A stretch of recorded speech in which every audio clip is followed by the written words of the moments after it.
imagem, colocar o que a gente chama de marca d'água.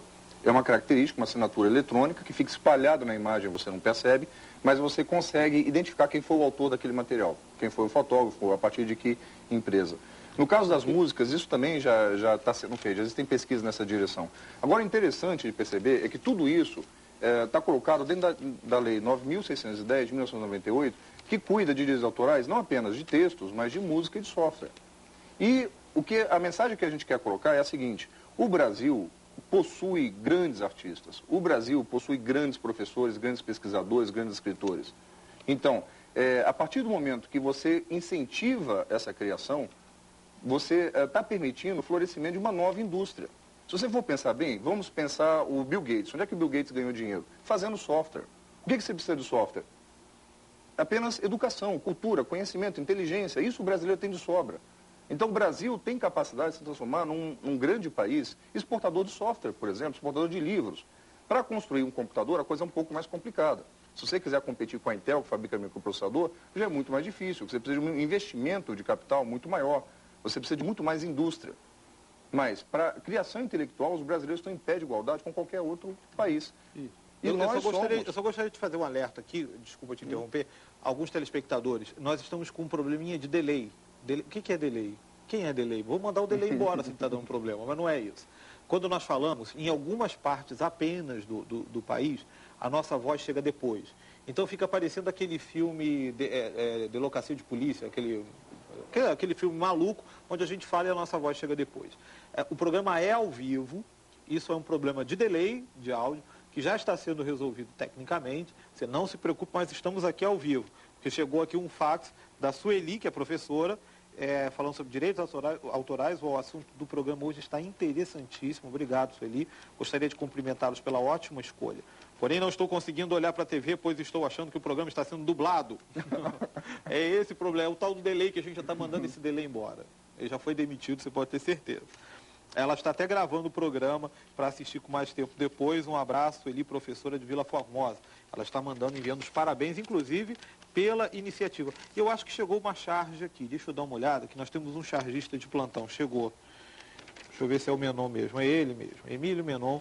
Ele sempre... Aqui, olha. Quem sabe você vai poder disponibilizar já na internet a sua charge. Charge ninguém copia. Boa. Menon, você é esse aqui, Menon? É você aqui no canto, Menon?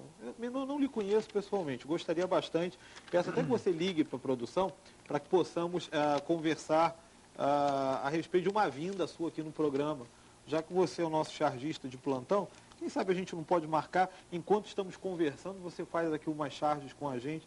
Fica para a gente, viu, Menon? Para a gente marcar isso.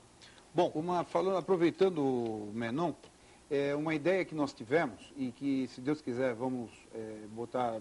E ele é um chargista voluntário, ele voluntário. É o seguinte, Menon, nós pretendemos ir a algumas instituições que trabalham com crianças ou com doentes de alguma maneira e pedir que eles façam desenhos, ou quadros, paisagens, esse tipo de coisa. E nós abrigaremos, transformaremos esse material em arquivo eletrônico, disponibilizaremos pela internet como uma forma de capitalizar aquela instituição.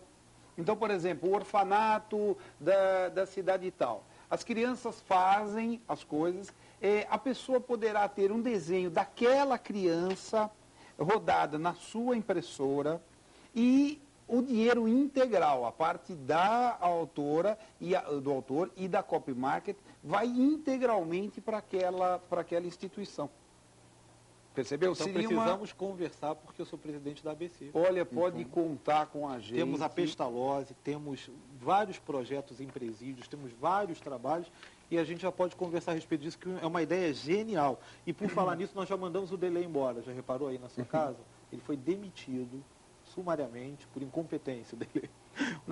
Rede eficiente é assim, é na hora. O telespectador fala, a gente atende. Em relação à senhora lá de Jaguariúna, eu gostaria de deixar muito claro o seguinte: propriedade intelectual roubada é caso de polícia, como qualquer outro roubo. Se a senhora for compositora e está sendo roubada, é caso de polícia. Monte os elementos comprobatórios e é na delegacia do bairro. Não é? Eles não vão sim, é como se fosse um roubo qualquer. E essa coisa toda se insere num grande problema de desrespeito à cultura. Eu gostaria de colocar o seguinte: pergunta para qualquer criança brasileira o que é um cientista. O que ele vai falar? Ah, é um inútil, é um louco, é um cara que faz não sei o quê. Bill Gates é um cientista. O cientista é o que ganha dinheiro.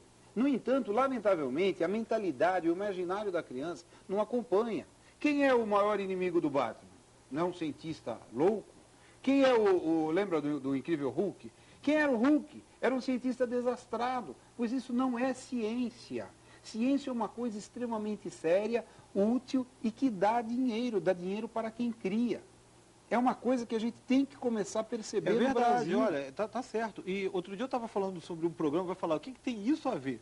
Nós estávamos falando, eu estava entrevistando um dentista e falando, vem cá, como é que vocês permitem que associem o barulho do motor à dor? Que isso assusta tanta gente. E ele falou que há uma briga muito grande para que não se divulgue ou não se associe a dor ao barulho. Porque a pessoa, na realidade, não sente dor quando aquele motorzinho... E é por aí, a visão, a imagem que as pessoas têm a respeito do cientista no Brasil, ou daquele que produz qualquer tipo de benefício que não seja muito comum também, que a gente não acha em cada esquina, um louco.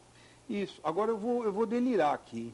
Me perdoem. Por favor. Estamos ao vivo, delírio para todo o Brasil. Na minha modestíssima opinião, em relação ao chamado terceiro mundo, ao mundo subdesenvolvido, essa ideia de que ciência é algo inútil e que não presta e é coisa de louco, é colocada propositalmente. Talvez não assim por um grande irmão que decida fazer isso, mas que há uma óbvia tendência a se considerar no terceiro mundo que a ciência é uma coisa inútil e boba, isso é inevitável. Então o menino, ele não entende, ele chama o nerd, ele chama o colega que faz os exercícios de nerd. Eu dei aula há muitos anos numa escola, me permita não citar o nome, que a gente tinha um enorme problema. O menino saía da prova e falava, colei tudo e me dei bem e tal. E ficava todo mundo, puxa, mas era a professora tal que estava tomando conta daquela sala, ela não deixa colar, não tem. E ficava todo mundo em cima, até que depois de muito tempo se descobriu. Era mentira, Denis. Ele tinha que falar como ele foi bem, a maneira de justificar que ele foi bem para os amigos... Que ele era estudioso ou inteligente... Você acredita numa coisa dessa? Para ele não ser rejeitado pelo grupo. Exatamente. Então é esse tipo de mentalidade que nós temos que expurgar da nossa cultura. Olha só, chegando inúmeras perguntas, graças a Deus, para o programa. A Ana Angélica está fazendo uma pergunta, ela é aqui do bairro Belém de São Paulo. Quando a pessoa compra um CD pirata, por exemplo, ou copia um texto, existe alguma forma dos autores das músicas ou dos textos receberem os direitos autorais? Não. Inclusive, a grande vantagem, entre aspas, para a pirataria, é o baixo custo. Porém, o que o comprador não percebe é o seguinte, aquele cantor que ele gosta tanto, aquele autor que ele gosta tanto, quando ele pirateia, na realidade o que ele está fazendo é desestimular aquela pessoa a continuar trabalhando. Se você gosta tanto daquele cantor, você gosta tanto daquele autor, você admira aquele professor, por que você vai lesá-lo? Certo? Então, exatamente essa mudança cultural é que a gente espera que fique claro. E felizmente a gente percebe, a sociedade brasileira não está mais aceitando esse tipo de coisa. A sociedade brasileira está valorizando cada vez mais a honestidade. Então, felizmente, a gente está no momento correto. Nós somos professores que tivemos a sorte de conhecer o problema, tivemos a sorte de ter acesso à internet e o momento específico de montar essa iniciativa.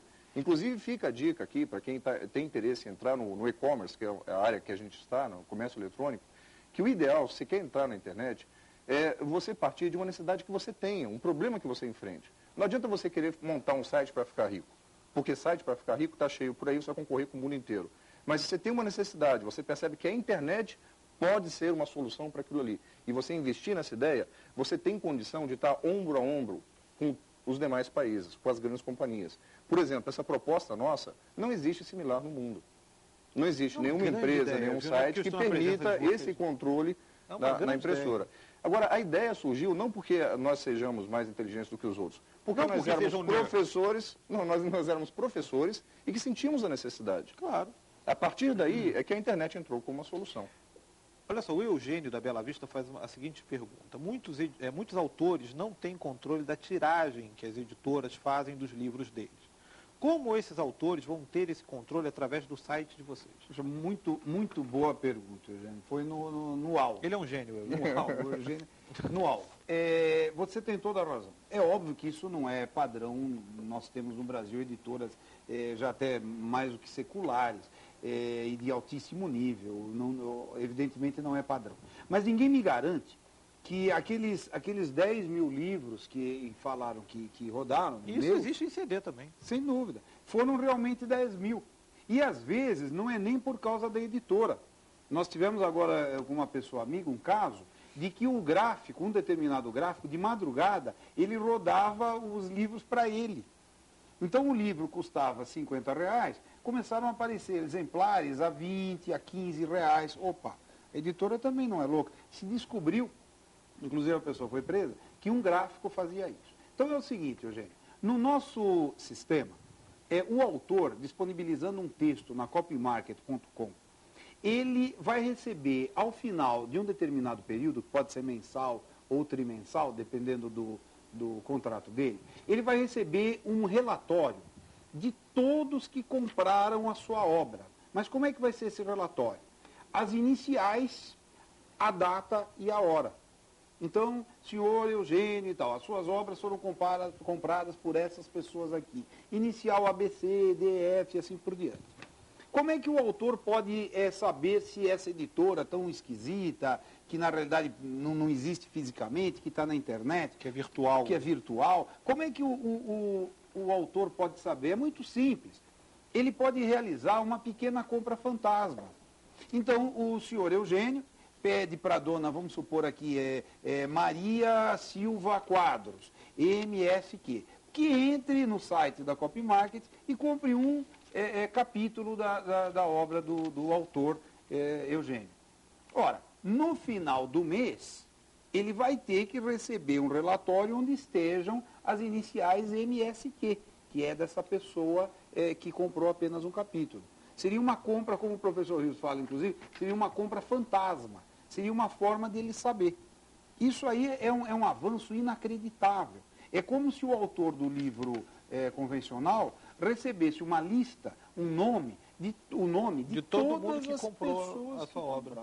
Muito legal. Só complementando, essa listagem tem lá qual capítulo, quais páginas que a pessoa comprou. Ele ainda vai saber, então o autor vai saber de toda a obra dele, de todo o livro, que parte está sendo mais vendida, o que interessa. De repente vale a pena pegar aquele capítulo e desmembrar, transformar num outro livro. Exatamente. Então essa estatística, esse retorno, quase que em tempo real, permite que o autor possa fazer um ajuste fino e possa ter um retorno imediato. Da mesma forma... uma pesquisa, ele vai saber de que região, acredito eu, em que região o livro dele está sendo mais pesquisado, consumido, enfim.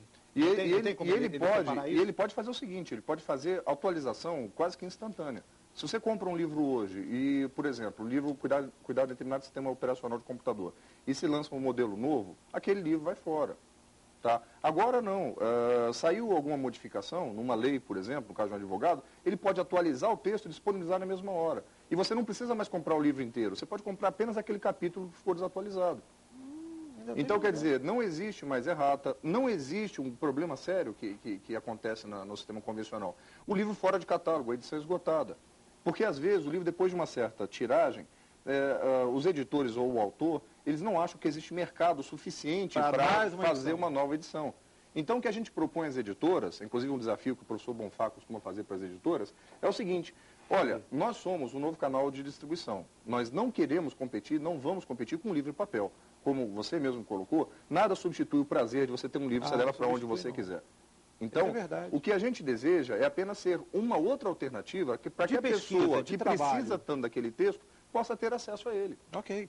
Olha só,